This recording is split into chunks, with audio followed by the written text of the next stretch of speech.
Welcome to Everyday Wine Reviews. My name is Christian and I'll be taking you on a wine tasting tour through your local grocery store wine selection. We'll be featuring a variety of wines, from box wines to sweeter bottles for beginners, as well as big bold reds. With that being said, let's pop some bottles.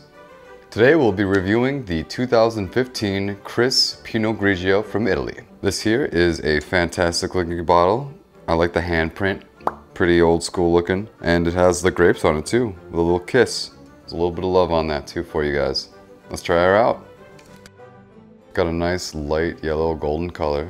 Very pretty. Doesn't seem to have a very thick body to it also. Ooh, on the nose it's nice and crisp, but it's also warming. It's like a warming citrusy note to it. It's very nice. A really nice touch of lemon peel. Very zesty. I like that word for this wine. Zesty, but yet very warm and approachable.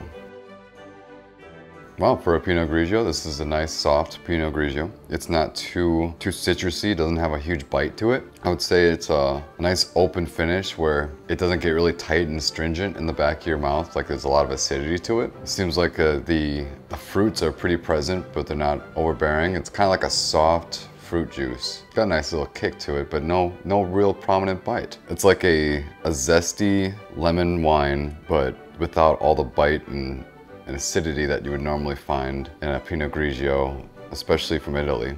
I'd say even less than lemon. It's got more of a lime touch to it. That softness when it hits your throat reminds me a lot of honey. When I have tea and I put a lot of honey in it, it feels nice and warm on the back of my throat. An interesting complexity to it. I was not expecting this out of this wine. I was expecting more of like a bigger, more acidic, more tart.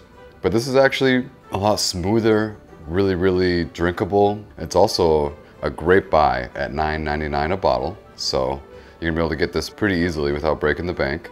And for a Pinot Grigio, it's kind of unique. That honeysuckle, there's that touch of flower. It's like taking a bite of key lime pie and then finishing it with some honey. It's not what you would call sweet either.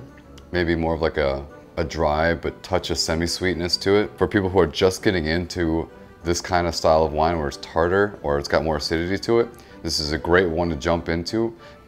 I'd give this a solid 4 as well. For your more complex wine drinkers, this is a great one for just like picking apart the little pieces of it. It's kind of hard when you're getting into white wines because they're kind of hard to isolate, but this one's a lot of fun. I definitely recommend it. All right guys, I want to say thank you for joining us this week on Everyday Wine Reviews. Cheers.